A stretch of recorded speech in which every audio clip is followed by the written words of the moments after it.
Hey, what's up, mortals? Zigzag here, and welcome to part 2 of What If Naruto Was Not Made a Jinchuriki. This is a debut story by our newest Naruto writer, AxleBoost. Its official title is Life Without Kurama. Axel has given us permission to use it on the channel.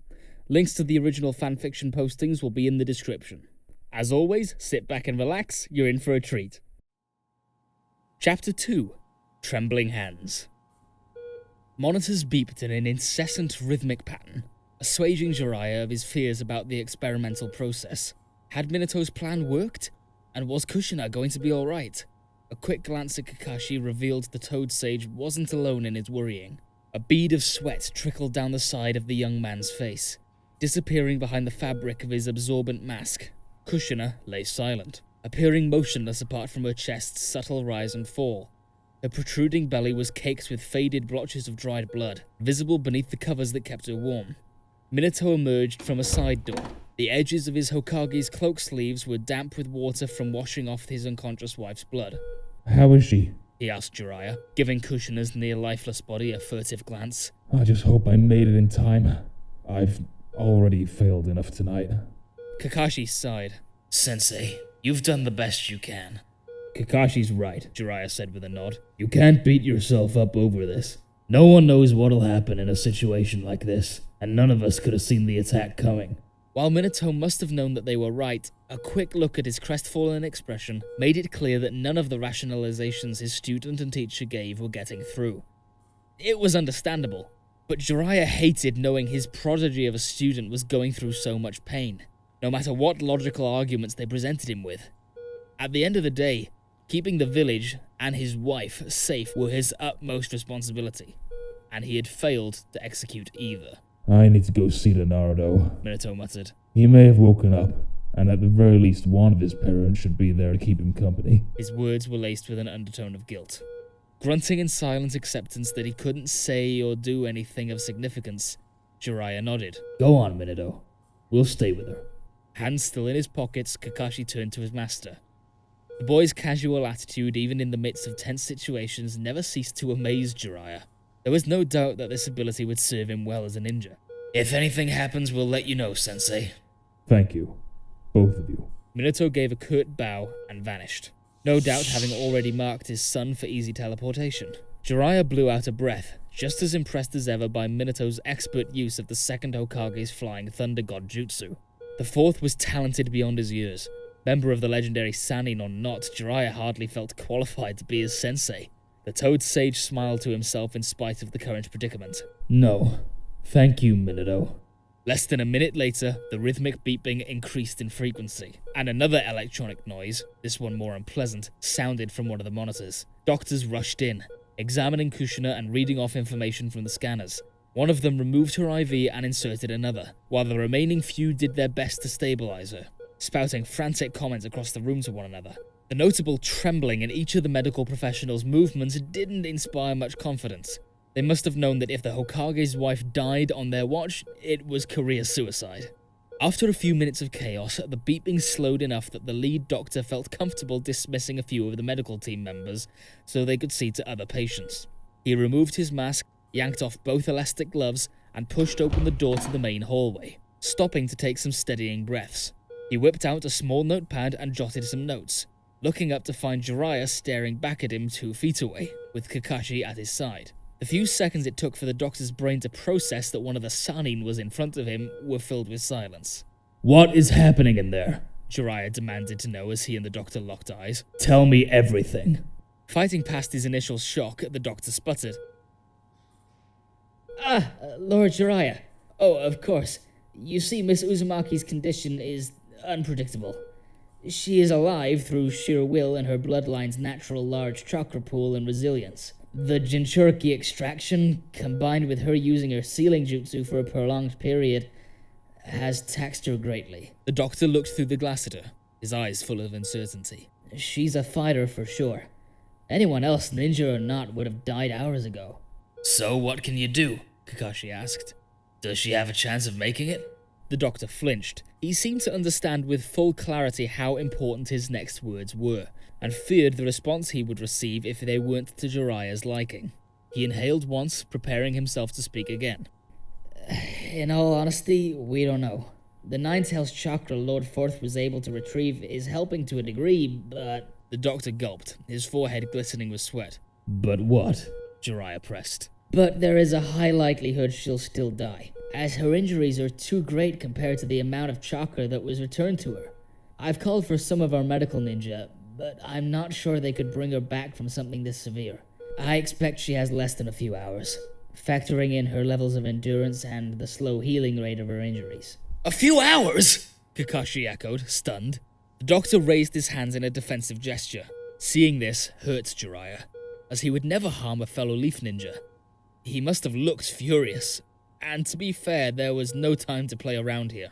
But he didn't want to frighten anyone, so he did his best to soften his expression again. Thank you for your honesty, Jiraiya said. He and Kakashi returned to the window to look in on Kushina. They stared in silence, letting the prognosis sink in. What should we do, Jiraiya-sensei? The Toad Sage folded his arms and paced. He paused mid-stride and turned back to Kakashi. I think I may know of a way to save her. Kakashi turned towards him, one eye regarding him with skepticism. Really? It's a gamble, but something tells me there's a good chance it'll work. Jiraiya formed hand signs and prepared to summon one of his contract-bound toads. Kakashi, tell the medical team to do everything they can to keep her alive, for as long as they can. I'll be back. The cavern where Obito had chosen to contain and subdue the nine-tailed fox was wet and cold. But it didn't matter. Comfort levels aside, he had done it. Obito's plan to steal the tailed beast from his former sensei's spouse went off without a hitch. Even the arrival of the fabled legendary Sannin member Jiraiya hadn't managed to stop him. That pesky yellow flash had given him a temporary scare, teleporting here and engaging him so soon, that much was for sure, but it was all of no consequence.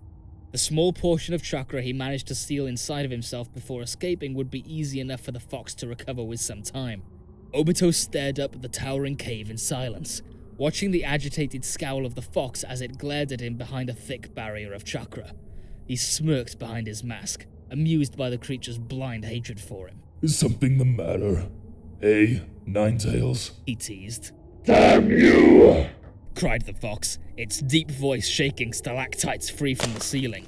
The fox's captor didn't bother dodging, letting the rocks pass through him. Damn you and that cursed Sharingan, keeping me from telling people that this video is sponsored by Skillshare. With the services Skillshare provides, you can access many in-depth tutorial videos on basically anything you want to learn. Each class that they have is bound to help you with your creative endeavors. Do you want to learn how to make videos like this one? Do you need to know how to write scripts or edit audio? Skillshare has you covered. With our link, you can access a 14-day free trial. So what are you waiting for?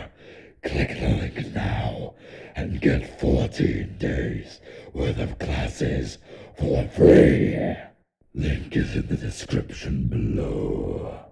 Temper, Fox. Obito chided. Get used to your current state of subjugation. Even if I can no longer tame you with my Sharingan, I still have plenty of use for you. You'll see. Despite the Hokage's efforts, you've still plenty of enough chakra for integration into the Gedo Mazo. The fox only glowered at him. He responded by casting a paralysis jutsu. Obito's captive growled, twitching as the effects took hold, and then collapsed, unable to resist. There we go, Obito said. I'll be keeping you as my prisoner for a while longer. Get comfortable. Finding Tsunade Senju had proven to be a hell of an undertaking, but Jiraiya had done it at last. He set one heavy sandaled foot down on the tiled floor, then the other, as he, Tsunade, and her assistant, Shizune, and Tonton the pig were deposited in the hospital wing next to Kakashi. The latter gasped in surprise. Jiraiya-sensei, you made it! Jiraiya rested a hand on the wall, panting, before smiling up at Fukasaku, nicknamed Pa, in honor of his position as the senior patriarchal figure of Mount Miyaboku. The hallway was empty, apart from Kakashi and a couple of nurses. Thanks for bringing us here so fast, Pa, Jiraiya said. There's no time to waste. Sorry again for having to summon you for this. Ah, The aging toad said, waving him off. man, I understand, Jiraiya boy. Now go! Save Kushina, girl. Jiraiya nodded. Right. Pa vanished in a puff of smoke before they could say anything more. Jiraiya smiled, grateful that the toads came through for him at a time like this. He turned to his long-lost teammate. Tsunade, are you ready? The beautiful blonde at his side didn't respond. She stood, rooted in place a few paces away, not having moved from the moment she was reverse summoned here. He almost thought she'd changed her mind, until she turned to stare through the glass partition at the person whose life she was charged to save. Tsunade's almond brown eyes filled with sorrow, and her forehead pinched when she saw the pathetic state of Kushina, the stubborn Uzumaki who clung to life despite what must have been agonizing pain. Unseen to Tsunade, Jiraiya breathed a sigh of relief. The hospital staff had complied with the instructions he left with Kakashi and done what they could to keep Kushina covered up and spotless. It seemed silly, asking a hospital of all places to hemophobia-proof a section of its intensive care unit. Even so, it was worth the trouble. All it would take for Jiraiya's last resort to fail him was the sight of a single drop of blood. I never thought I'd be back here in the village so soon. Tsunade whispered to herself. And certainly not because of something like this. What did that bastard do to you, Kushina? The fellow Sannin took a long, steadying breath. Jiraiya knew what was on her mind, and why she delayed in going into the room. Time was of the essence, though. She needed to make a decision, and fast. Tsunade, Jiraiya said, his voice heavy with emotion. I understand if you've changed your mind, you know. You don't have to do this. None of us would blame you. He reached out to touch his best friend on the shoulder. Or if it would help, I could have Minato call a Yamanaka in to suppress your memory. No, She shot back, shrugging him off. I do have to do this. I want to. Tsunade cast aside her signature green jacket, exposing broad, toned shoulders. She stalked down the hall towards the door to the operating room. Jiraiya watched her go with apprehension, remembering those two and the pain their loss caused her. Shizune stood by with Tonton cradled in her arms, swaddled within Tsunade's discarded garment. The blonde kunoichi cast a firm glance back at Jiraiya and Kakashi, the fear in her demeanor long gone. Like I said, you can leave this to me.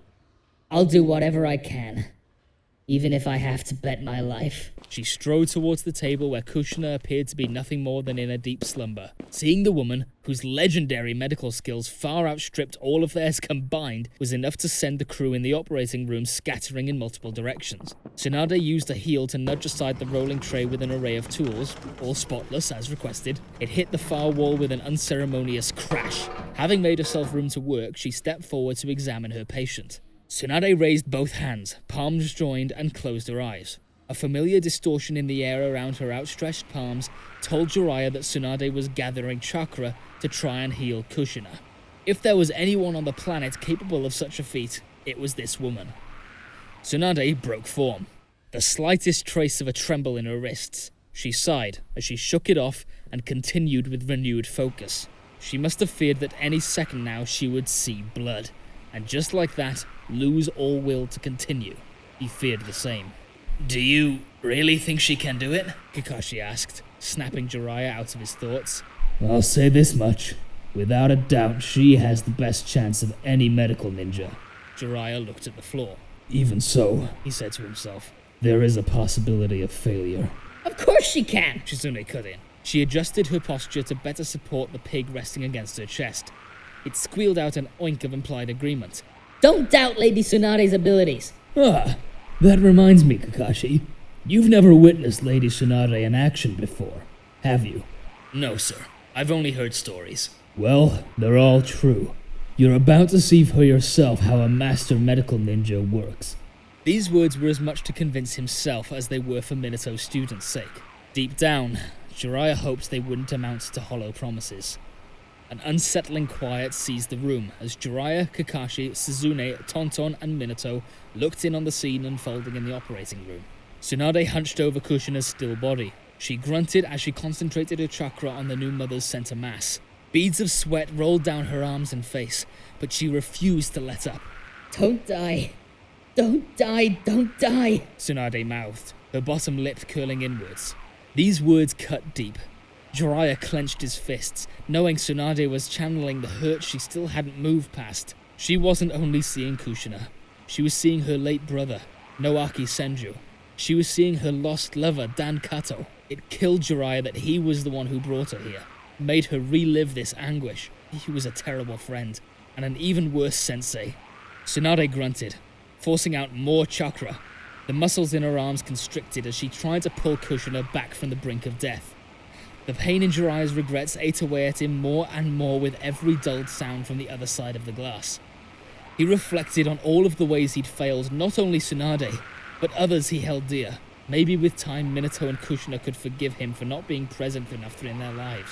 Perhaps if he were, this wouldn't have happened. Sensei, Minato said, drawing his attention. Sensei, this will work. I believe in Lady Tsunade's abilities.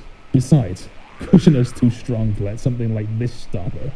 The fourth squeezed Jiraiya's wrist in a subtle show of affection. There was no question that Minato knew something like this, having one's tailed beast removed by force, was more serious than he made it sound. The extraction spelled death for a Jinchuriki, without exception. Of course, the Uzumaki were known for their resilient spirits, but even they weren't gods. Kushina couldn't survive exhausting her chakra reserves on top of having the Nine Tails removed. Jiraiya suspected hoping for a miracle must have helped the student to cope, other than staying grounded in reality and succumbing to fear. He didn't blame Minato. Yeah, Jiraiya said, letting out a bittersweet chuckle. she sure is. Thank you all for indulging yourself in the story thus far. Hope you enjoyed it. Now, there are a few more things that I'd like to go over before the video ends. Firstly, we've got a primary channel called We the Celestials. We the Celestials is what we do here already, but their content is centered around the crazy world and lore of My Hero Academia. So please, check us out over there if you're feeling in the mood for a roller coaster of quirky content. We also have another relative to our channel, Anime Deep Dive. Anime Deep Dive goes deep into the facts and lore of a wide variety of anime. It's guaranteed to expand your weeb knowledge on all kinds of series. On behalf of We the Celestials, I'd like to thank everyone involved in the production of today's awesome content. Their details will be in the description below. If you're perhaps interested in what we do here at WTC, then I would like to extend an invitation to join the team. The only caveat being that we only accept members 16 years old and older to join our crew. You can find us on our Discord, which is in the description below. Our Discord is an all-around fantastic place to be, whether you're a fan or looking to join our band of misfits. All you gotta do is hit up the recruitment server and sign up for whichever category of work that fulfills your interests. We're always looking for new members to join us. Well, that's all from us today, so thank you for watching and have a great day.